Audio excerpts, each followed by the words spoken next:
Hey everybody, I'm Joe, and I'm sure you recognize Bob. We know why you're here. You need more protein in your diet. I'm going to show you 7 ways that I use all the time to make sure that I've got enough protein to keep my macros straight. So let's get right into it. That's right, the old standby hard-boiled eggs. A lot of times people forget about these, but they're really good. They're easy to make, and you can store them for about a week. So just bring them up to a boil from cold, put a lid on them, take them off the heat, set a timer for 10 minutes, and let them sit. Once they're done, dump out the hot water, rinse out some of the heat with some cold water, and ice them down. I like to use a lot of ice. Get them nice and cold. I think they peel better that way. And you got yourself some hard-boiled eggs. You can also make deviled eggs, which most people like. They're kind of tasty. I asked Chet to make a recipe like a low-fat filling for them, which they used cottage cheese. So I decided to mix some up and try it out. But let's try it out on Bob instead. Here you go, Bob. What do you think? That's a no. Anyway, I like to use non-seed oil mayo, but hey, you use whatever you like. There's not that much in it anyway. And plus, you don't have to make deviled eggs out of them. You can just put whatever you like. I like hot sauce. My wife likes everything bagel on top of them. I kind of like it too. So you do you. There's lots of ways to prepare these things, but they're a little power-packed treat. Bob's not getting none of this one. These are good. All right, next. Beef and cheese roll-ups. These are really handy. You can take them to work. You can just have them for a quick snack. You can make them out of deli meat, but I'm going to go ahead and make my own because I happen to have a meat slicer. It's not a big expensive like a Hobart or anything. It's just one of these home type ones. I don't use it that often, so we'll start off with searing just to kind of seal it up and get a little umami going. And then I'll use some good stock. I'm just going to use some I got from the store. And then add whatever spices you like. And we're going to do what you call braising this. So you make sure that it's at least halfway covered up with liquid. And you can make whatever kind of spices you want on this thing because you're probably just going to use it as a roll-up, but to keep that as a consideration. And a fortification here is a beautiful thing. Put in some extra beef bouillon with a little bit of the stock and pour it in, and it just gives it a nice beefy flavor.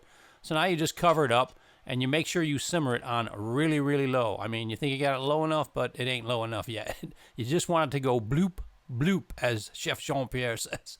Now, I got this guy. It was just a turkey breast. I got it for 99 cents. You can braise in the oven, too. So I'm going to just dress this guy up with a little salt and pepper and throw him in, and we'll put a thermometer in this guy. And a trick for doing this is to move it around until you find the lowest temp in there. I got 38, so we'll pop it in, and he'll go to 165, but we'll take him out a little bit early because it'll continue to cook.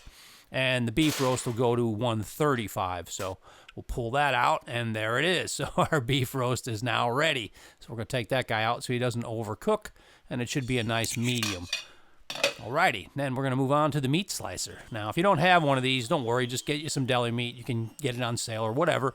But I like it. I like to do this. I like to get my own cut. I got this on sale. I got a really good deal, and I just like doing it. So I can make them as thin as I want. These are going to be about thin enough for like doing the roll-ups, and I can do it even thinner like this for sandwiches. You know, dip them in the au jus, you know, like your typical beef sandwich. There's a chunk over there for the animals. Little treats. And me. So there we go. So now you'll weigh it up and decide how much beef you want to have in your roll-up, and you can that way you can calculate your macros like you ought to be doing. And then we'll put a little bit of cheese in there. I got some SpongeBob cheese. It's just string cheese, and it's really low fat. And I'm not going to use a ton of it. I'm just going to put a little bit in there for, you know, give it some texture and some flavor. And we'll just cut this one. I'll cut one of these each into quarters. And you'll have to do your own measurements. And I like a little mustard in there, so I'll just roll up some mustard inside here. And I got myself a little meat burrito. And they're just a quick snack. You can put them in a little plastic bag, take them to work, whatever. Chomp. They're good. There you go. Beef and cheese roll-ups. And while I was doing other things, our turkey hit at 163. I'm going to go ahead and pull that because it's going to continue to cook. So I've got that. I can break it down and do all kinds of different things with it. It was just on sale, so I went ahead and grabbed it. Nice, huh? Good bargain. Extra protein. All right, next up, chicken patties. So I got some chicken on sale. I got a whole bunch of chicken breasts here, and I'm going to go ahead and open this. Then I'm going to glove up. And we're going to cut it in strips because I'm going to grind it myself. Now, obviously, you can buy you can buy your ground chicken, but I like to see what I'm getting, so I get it on sale too. So I'll break this down, and the reason I'm doing this is I'm going to put it in the freezer so it'll stiffen up a little bit and go through the grinder better without smearing, and you get a nice, they call pebbly grind. You'll see when I do it. So we're going to go ahead and pop this into the freezer for maybe 20 minutes or so, and in the meantime, I'm going to go ahead and chop up some onions and some peppers. I'm going to chop them up kind of fine. And then we're going to go ahead and scoop these guys onto a baking sheet, and I'm going to put them under the broiler just to dry them out a little bit and get them a little soft. So just keep an eye on them. Obviously, you don't want to burn them. I've never done that. Now they got a little umami on them too, so they'll taste a little better. So we'll go ahead and grind up. The chicken, as you can see, is a little bit on the frozen side, which is just perfect, and it's coming out really nice and crumbly, which is exactly what we want. We get a nice grind here. I'll give you a better look at it. So I got some nice fresh ground chicken breast, and that's just about almost 100% protein. So these are beautiful, and it's really easy to clean this thing. It's not a big deal. You know, if you have a meat grinder, if you've got a KitchenAid and you get this, it's not really that big of a hassle. Just sanitize it. No big deal.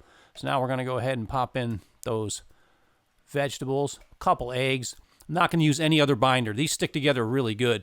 And then just don't over mix it. I'll go ahead and throw in some simple seasonings. I don't want to season these in any particular way because you're going to use different dips. You might use barbecue sauce. You might use honey mustard. You might make a sandwich out of it. And just don't over mix it. You're not making sausage. You're just making a patty. And they stick together, like I said, really good. So now we'll weigh them out, and you can just decide how much you want. I usually go 4 or 5 ounces per, so it just depends on how much protein I want in each of the patties. And then just, again, don't overwork them, and just start loading them onto a slightly greased baking sheet. And we're going to broil these guys, so we're going to put them in there and just keep a good eye on these because you do not want to overcook these because, yeah, it's chicken breast. It will dry out. So I'll put it under the broiler. I just like doing it this way because it browns it a little bit and it cooks pretty fast. So check them after about 5 minutes on each side. They should be at about 155, 160. And having the peppers and onions in there actually makes them more tender. They're really good. So now we'll go ahead and put some of them away because I made a bunch of them, and I'll put them in the food saver. If you don't have a food saver, man, these things are great. So it's up to you, but I like it. So we'll put these in the freezer. Good thing about it is I can put the amount I want in there for a meal for myself and my wife, or I can just put a couple in there, and you just take them out whenever you need them, put them in the fridge and let them thaw out for, you know, a day or whatever. You can run them under some water, and you got yourself a quick protein snack. Or a meal, really, because you can do a lot of different things with these guys. So there you go. Got yourself a nice vacuum-sealed pack of chicken breasts. And then here I am with one that I made a few weeks ago. These things go in the toaster like a toaster pastry, but except it's all protein. And I just put it on defrost on like 4 or whatever, and you get a nice brown patty. You can use barbecue sauce, honey mustard. You can make a sandwich, whatever you like. These things are really versatile. Speaking of versatile, next up we have the classic meatball. Again, I'm going to make them kind of simple, so I'm just going to put some of those vegetables in there and just a couple of eggs and a little bit of breadcrumbs. Not too much. I don't want to add too much carb, but I'm adding back protein with the egg, so it sticks to right around where the beef would be. So, and then I'm just going to season them very lightly because I may do different types of gravy, so I don't want really strong like Italian. Wash my hands before I touch my salt and pepper shaker or whatever other flavor. Just kind of neutral flavor, but, you know, go ahead and season them up. And once again, don't overmix them. You're not making sausage. You're just making meatballs. So just mix this up and form them into little meatballs. Now, I do 2 ounces. It just makes it easier because 2 ounces of 85/15 is 10 grams of protein. So every time you want to add 10 more grams, just have another meatball. So if I have 3 of them, I get 30. Sometimes my wife only likes 2, so she'll eat 2 of them and get 20 grams. So I like it that way, and it's easier to just multiply as you grab an extra meatball, you get an extra 10 grams of protein. I just go a little over to make up for the extra ingredients that are in there. So not bad, huh? I'm pretty good at this. So we'll pop them in the oven, and this time we're going to go at 375. Now really, really make sure you get them right on the money. 135 or so, I take them out. They're going to continue to cook, and you're going to cook them in something else. You don't want rubber balls. You want meatballs. Now, this time, I'm going to make a savory. So I'm going to go ahead and put some peppers and onions and garlic in a pan and just throw a little umami on them. And then I'm going to add some of that stock from that beef roast I made. And of course, I'm going to fortify it with some bouillon. And I'm going to use a little bit of cornstarch, about a 1/4 cup, and I'll mix this up. And if you need more, you put more in, but it usually works out pretty good. And depends on how much liquid you use, obviously. And I'll put that in there and just simmer that down until it makes a nice, smooth, creamy, glossy gravy. Looks good. I'm hungry. I'm going to eat some of this. So I'm just going to have some Dave's bread sprouted toast points and some of this delicious gravy on these meatballs. Looks good, don't it? It really is. And once again, we break out the food saver, and then I just decide, what size servings I'm going to put together. So, generally I'll eat 3. My wife will eat 2, so I'll make 5. Or sometimes I'll just put 3 in there for myself for a meal and pull it out once in a while because, she might be eating something different and I want more protein or whatever. But whatever you like, put them in whatever packs you want. You can get the food savers in rolls, so you can basically make whatever size pack you want. And look how many meals are in here. There's like 20 meals in a little drawer on top of my freezer. So food saver's awesome. Love it. Anyways, there we go. Meatballs. All right, next up, a little low-hanging fruit, obviously. Some beef jerky. I buy just the cheapest, lowest sugar one I can get that has the least junk in it. Or I get some salmon. You can use tuna packs. These things are great because they got different sizes. You can do 15 grams or 30 grams. You know the drill. Salad, sandwich, whichever you like. Instant protein. And now the lowest of low-hanging fruit, but it is worthy. It is the Whey shot. You only need a half cup of water really, and a shot of protein.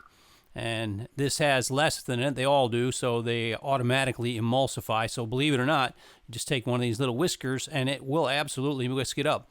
And then I like to add a drop, and I mean just like a half a teaspoon of maple syrup. Trust me, if you like maple flavor at all, it really makes a nice little shot. Very palatable. Otherwise, it's just kind of like Carnation instant milk from the old days or whatever. Hey there. Anyways, and so you'll get, 25 to 30 grams depending on your brand. I just got some plain grass-fed Whey here. Cheers. 25 grams down the hatch. Awesome. And if you're tracking your macros like you ought to be, make sure you check out my app on the App Store. It's available now, one low price, no ads, no add-ons, no in-app purchases, advanced AI camera recognition included. It's awesome. Check it out. The link is in the description. And thanks for watching, guys. See you next time.